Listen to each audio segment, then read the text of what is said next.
podríamos pensar que los israelitas no tienen ningún derecho de establecerse. Dios está eligiendo un pueblo en beneficio de toda la humanidad. En tu descendencia se bendecirán todas las naciones de la tierra. Nuevamente estamos ante relatos de estilo épico y la finalidad es mostrar la providencia de Dios en favor de su pueblo. Y les recuerdo que la alianza tenía esta exigencia: no tendrás otros dioses delante de mí.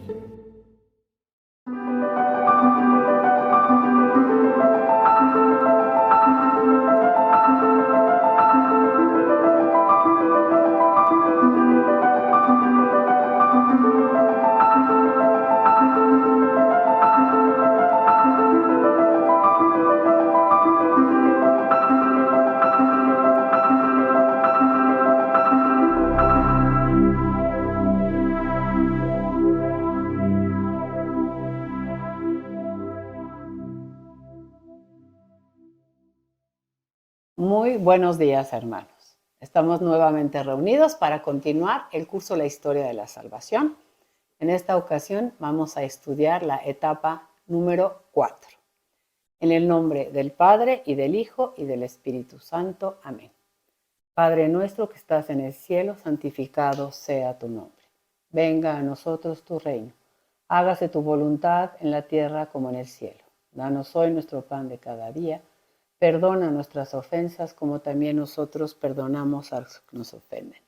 No nos dejes caer en la tentación y líbranos del mal. Dios te salve María, llena eres de gracia, el Señor es contigo. Bendita eres entre todas las mujeres y bendito es el fruto de tu vientre Jesús. Santa María, Madre de Dios, ruega por nosotros pecadores, ahora y en la hora de nuestra muerte. Amén. Gloria al Padre, al Hijo y al Espíritu Santo, como era en un principio, ahora y siempre, por los siglos de los siglos. Amén. Oh Espíritu Santo, don de Dios y fuerza de lo alto, fuente de agua brotante de vida eterna, desciende y mora en nuestros corazones. Haznos verdaderos adoradores del Padre, condúcenos a la plenitud de la verdad y transfórmanos en testigos de Jesús para llevar su nombre hasta los confines de la tierra. Amén. Pues como habíamos quedado, hoy empezamos una nueva etapa de la historia de la salvación que se llama la conquista de Canaán y el período de los jueces. Habíamos terminado la clase anterior enseñando cómo Moisés daba las últimas instrucciones a esa nueva generación de israelitas, no incrédulos, sino que habían sido fieles al Señor y a las exigencias de su alianza, para entrar y tomar posesión de la tierra prometida. Moisés muere y el que va a quedar ahora al frente del pueblo va a ser Josué. Esta etapa en su libro pueden encontrarla a partir de la página 46. Lo vamos a ocupar en esta ocasión para leer el panorama histórico. Y es una etapa que abarca del año 1210, más o menos 1220, 1210, hasta el año 1030 a.C. Vamos a empezar entonces con este apartado que siempre leíamos de lectura bíblica, es decir, ¿cuáles son los libros que yo tengo que leer si quiero conocer los acontecimientos de esta etapa de la historia de la salvación? Lo tienen ustedes en la página 48. Tenemos que leer el libro de Josué, el libro de los jueces y algún otro texto del primer libro de Samuel.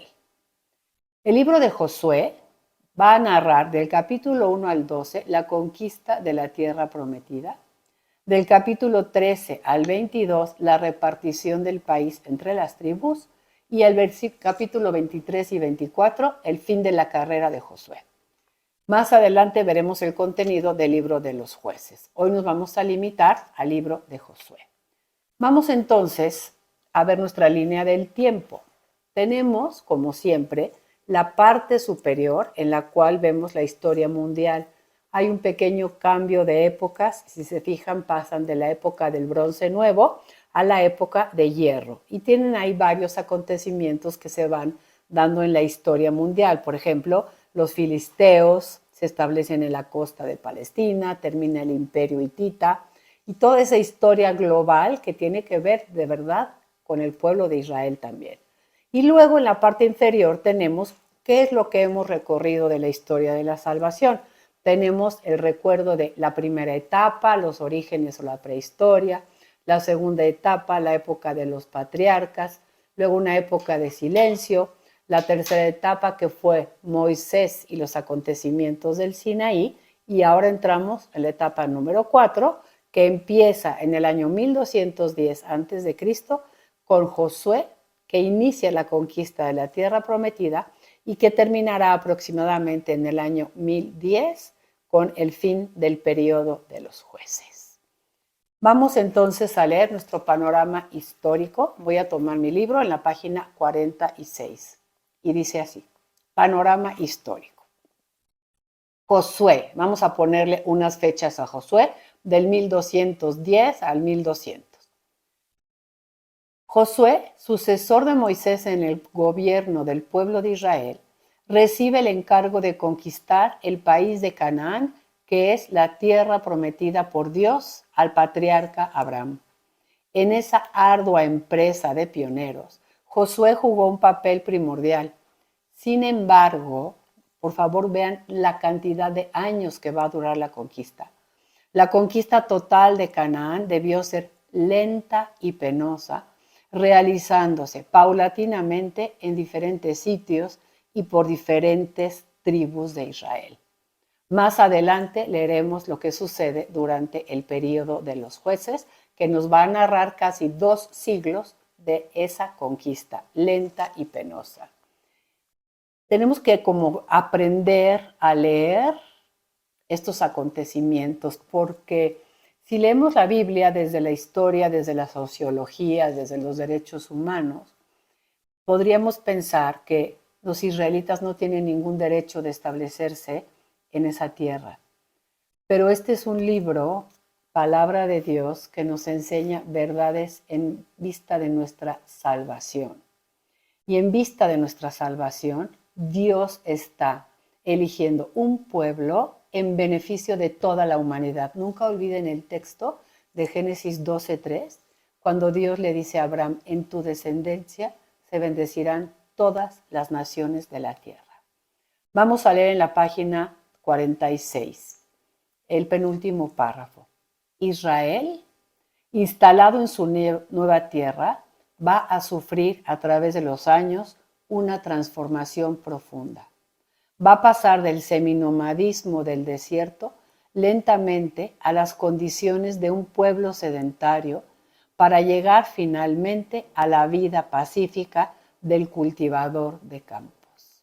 Y vamos a ver cómo va a vivir también Israel este proceso en el libro de los jueces. Bueno, vamos ahora nada más a hacer un comentario sobre cómo están escritos estos textos, porque nuevamente estamos ante relatos de estilo épico.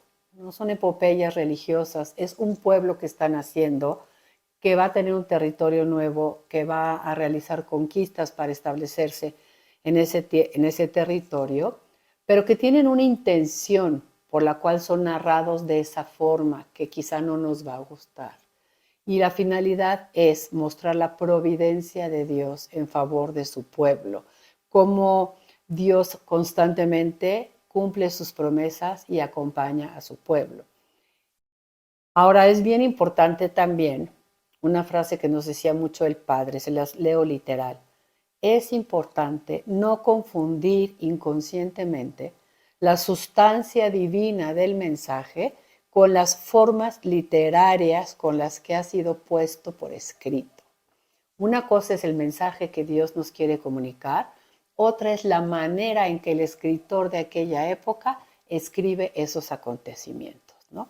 Entonces, la historia que este autor quiere conservar es la providencia de Dios en favor de su pueblo y nos narra en un estilo épico una teología de la historia, es decir, cómo el auxilio divino y los beneficios del amor de Dios van a realizarse en su pueblo, pero hay una condición: la fidelidad a la ley. Hay que respetar las exigencias de la alianza. Vamos entonces a nuestra Biblia, al libro de Josué. Los invito a buscarlo, que está a continuación del Deuteronomio. Y vamos a leer una pequeña introducción. No vamos a leer todas las batallas, todas las conquistas, porque nos vamos a llenar sino de nombres de lugares, de ciudades, de reyes vencidos, sino que queremos leer como los textos significativos hoy del libro de Josué y la próxima semana el libro de los jueces. Dice así, capítulo 1. Después de la muerte de Moisés, siervo de Yahvé, habló Yahvé a Josué, hijo de Nun y ayudante de Moisés, y le dijo: Moisés, mi siervo, ha muerto. Prepárate para pasar ese Jordán junto con toda esa gente hacia la tierra que yo voy a darles. Voy a entregaros todo lugar que sea hollado por la planta de vuestros pies, según declaré a Moisés. Versículo 5. Nadie podrá resistirte en todos los días de tu vida. Lo mismo que estuve con Moisés, estaré contigo. No te dejaré ni te abandonaré. Esa es la constante en la historia de la salvación. Dios se había revelado en Éxodo 3, les recuerdo, cuando Moisés le dice: si voy con los israelitas y les digo que me hablaste, ¿cuál es tu nombre? ¿Qué les digo? Y Dios le había dicho en Éxodo 3, 13 y 14, yo soy el que soy. Y habíamos dicho que yo soy el que soy quiere decir, soy el Dios que siempre está contigo. Es un nombre ontológico que describe la forma de ser de Dios. Y entonces con estas palabras, no te dejaré ni te abandonaré, como que Dios está reafirmando quién es Él y por qué el pueblo puede confiar en Él. Y la Biblia de Jerusalén tiene un título muy importante antes del versículo 6, porque este título es como el resumen de la historia de la conquista. La fidelidad a la ley es la condición del auxilio divino. Dice el versículo 6. Sé fuerte y valiente, porque tú eres quien va a dar a este pueblo la posesión del país que juré dar a sus padres. Basta que seas muy fuerte y valiente, teniendo cuidado de cumplir toda la ley que te dio mi siervo Moisés. No te apartes de ella ni un ápice, para que tengas éxito a donde quiera que vayas. Que el libro de esta ley no se aparte de tus labios. Medítalo día y noche.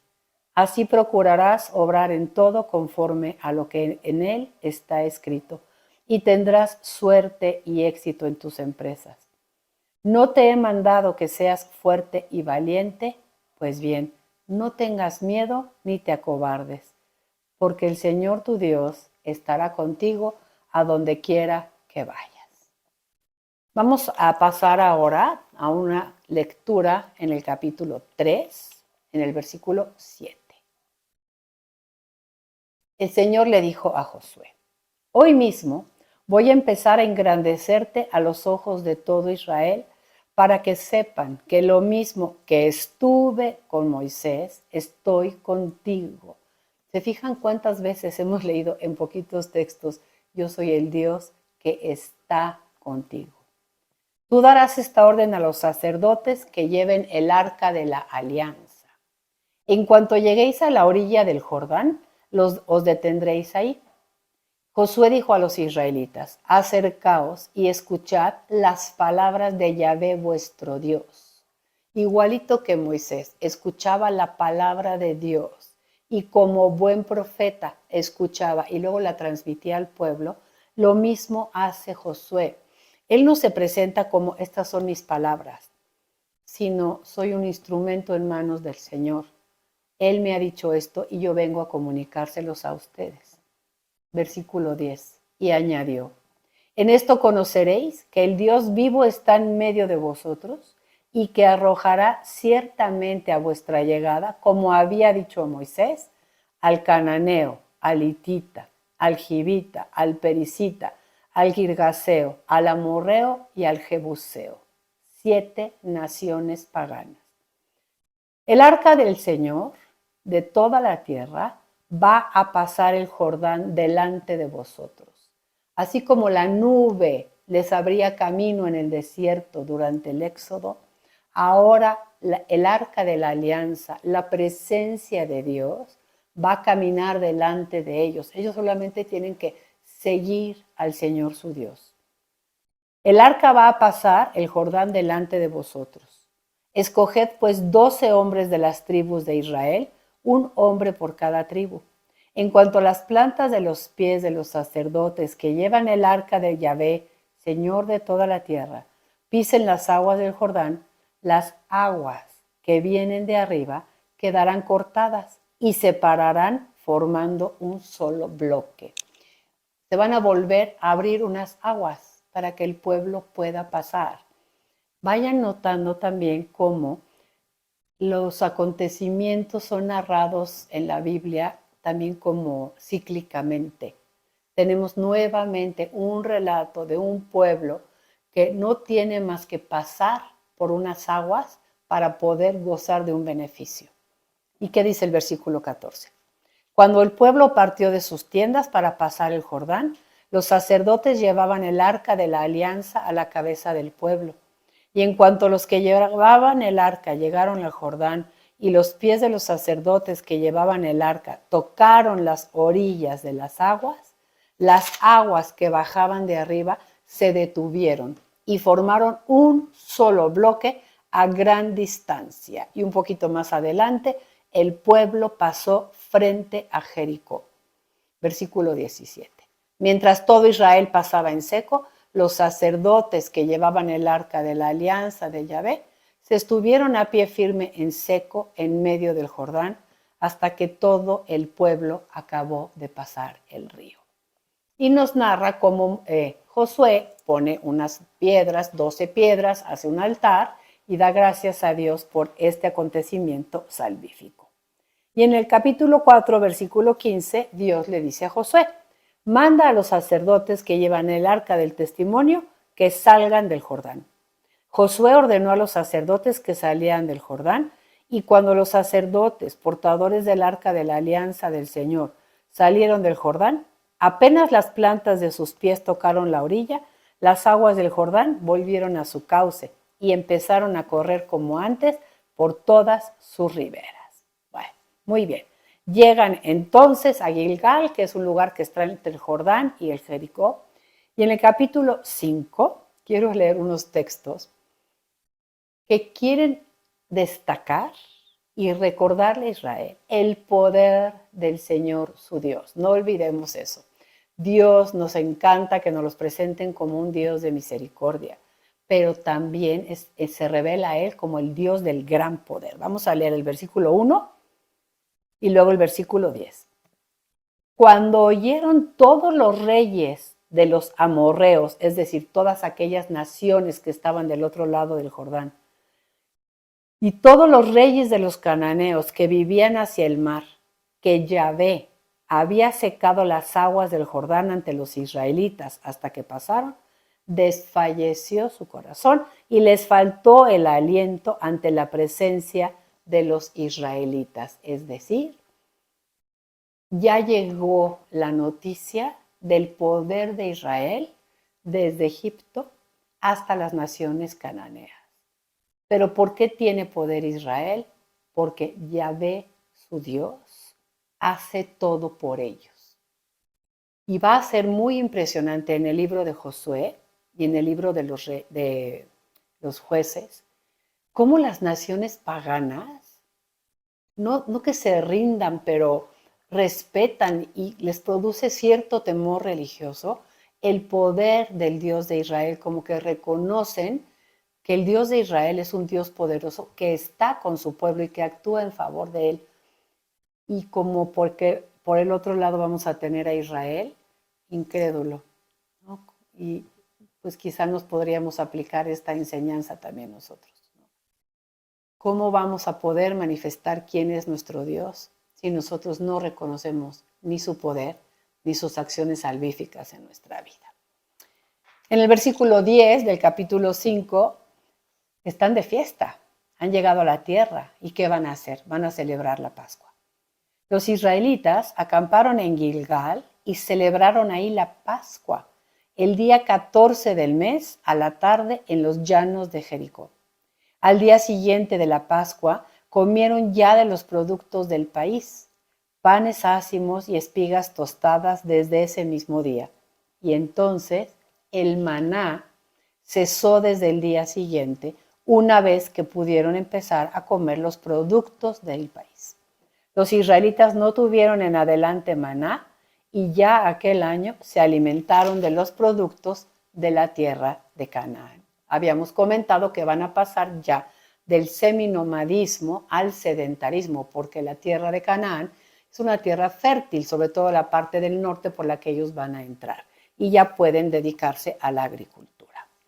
El capítulo 6 narra la toma de Jericó, una ciudad que probablemente, dicen los historiadores, es la más antigua que existe. Y ahí van a tomar la ciudad, una ciudad que estaba fortificada, y nos narra a través de un acontecimiento como exagerado que la providencia de Dios les ayuda a derribar las montañas de Jericó, los muros de Jericó. Bueno, y Dios les dijo, por favor, destruyan todo lo que encuentren pagano, todas las figuritas de los dioses, no se dejen deslumbrar porque a lo mejor están forradas de oro y de plata, porque corren ustedes peligro, les recuerdo, de tomarlos a ellos y dejarme a mí. Y les recuerdo que la alianza tenía esta exigencia: no tendrás otros dioses delante de mí. El caso es que pueden tomar la ciudad de Jericó, fueron auxiliados por una mujer de Jericó que se llamaba Rahab, que era una prostituta, y con eso la historia de la salvación nos va enseñando cómo Dios se sirve de todos los instrumentos para salvar. Y esta mujer que actuó en favor de los israelitas para ayudarles con la conquista de Jericó, será premiada también más adelante por Dios. En el capítulo 8, en el versículo 1, vemos cómo empiezan a conquistar diferentes lugares. Cuando Josué quiere conquistar lugares que Dios le manda, tiene éxito. Cuando se aventuran por su propia cuenta, no les va a ir tan bien. A partir del capítulo 9 empezamos a ver cómo las naciones paganas empiezan a hacer coaliciones en contra de Israel. El capítulo 10 nos narra que 5 reyes le quieren hacer la guerra a Israel, pero también Josué, que confía en Dios y la providencia de Dios a través de un detalle muy épico, nos dice que el sol se detuvo y que entonces pudieron ganar aquella batalla, pero que eso era nada más la enseñanza de que Dios les había ayudado. Y finalmente llegamos al capítulo 13. Es un capítulo importante. La narración es un poco monótona porque nos va a dar descripción de territorios que fue ocupando cada una de las tribus según lo que Dios le iba indicando a Moisés. Pero le dice los linderos, hasta dónde se extiende su límite norte, su límite este, etcétera, ¿no? Y todo eso lo tenemos del capítulo 13 en adelante. Cómo van a ser repartidas las tribus en el mapa. Ustedes están viendo un mapa en este momento. Si ustedes buscaran la tribu de José, no la van a encontrar, pero sí van a encontrar 2 tribus que ocupan la mayor parte del territorio, que son la tribu de Manasés y la tribu de Efraín. ¿Por qué? Manasés y Efraín no son hijos de Jacob. En teoría no les correspondería ningún territorio, pero son hijos de José. Y en Génesis 48 habíamos leído que Jacob había adoptado a los hijos de José.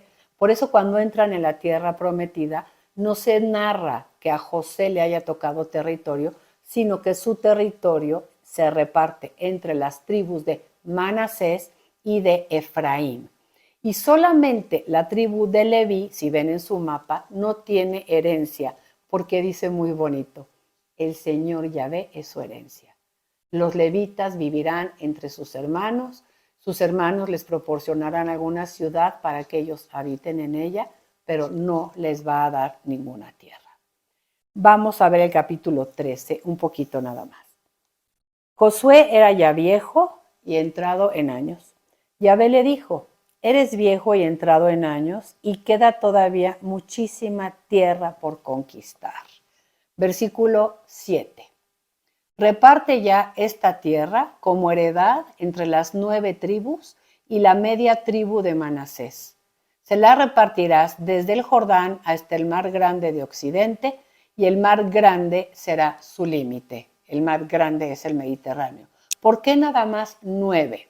Porque si ven el mapa otra vez, ya habíamos leído en el Éxodo, bueno, supongo que ya habían leído todo el libro del Éxodo, que los israelitas le habían dicho a Moisés cuando caminaban en el desierto y llegaron a la tierra prometida, a las llanuras de Moab. Le dijeron, oye Moisés, esta tierra está buenísima, ¿nos puedes dejar que nos quedemos de este lado del Jordán? ¿Quiénes? Gad y Rubén. Entonces Moisés les había dicho, sí, ustedes dos se pueden quedar ahí, y también le va a dejar una mitad de la tribu de Manasés ocupando ese territorio. Por eso nada más dice ahora entre las 9 tribus restantes. Y viene toda la narración de qué es cuál es el territorio que le toca a cada una de las tribus. Si nos vamos al capítulo 19, en el versículo 51 termina el reparto y dice así: estas son las heredades que el sacerdote Eleazar, Josué, hijo de Nun, y los jefes de familia sortearon entre las tribus de Israel en Silo, en presencia de Yahvé, a la entrada de la tienda del encuentro. Y así se terminó el reparto de las tierras. Vámonos al capítulo 23 para que veamos cómo va a ser el fin de Josué. Dice así. Bueno, antes de leer este discurso último de Josué, vamos nada más a hacer una pequeña consideración. Hay aspectos positivos y hay aspectos negativos de la conquista.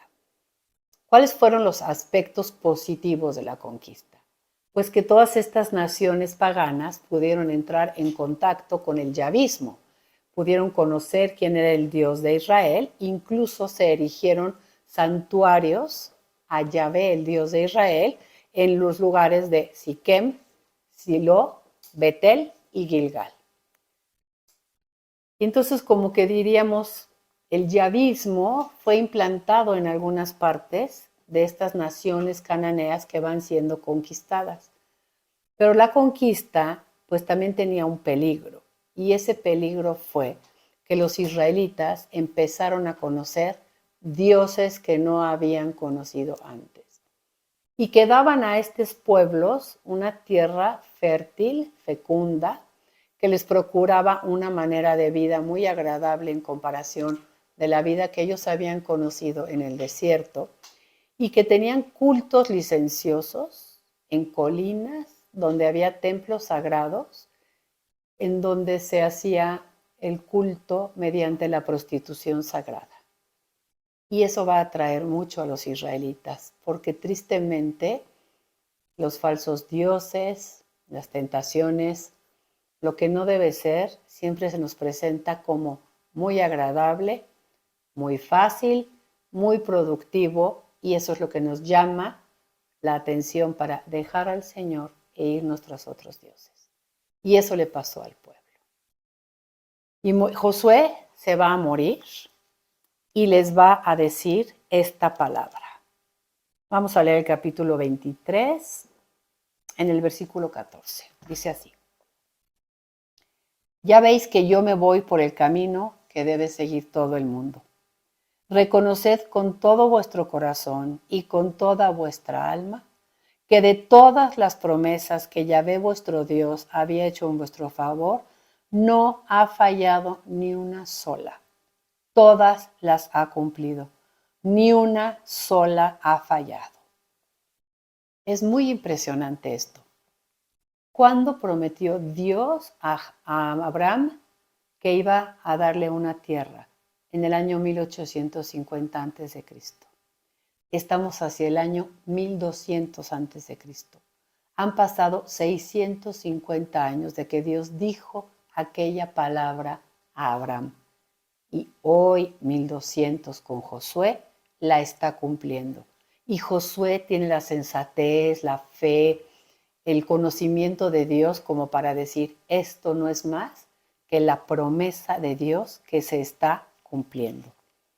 Reconoce que el Señor cumple todas sus promesas y hace una renovación de la alianza en Siquem en el capítulo 24. Nada más vamos a leer del versículo 14 al 18. Ahora pues, respetad al Señor y servidle cabalmente con fidelidad. Apartaos de los dioses a los que sirvieron vuestros antepasados, más allá del río y en Egipto, y servid a Yahvé.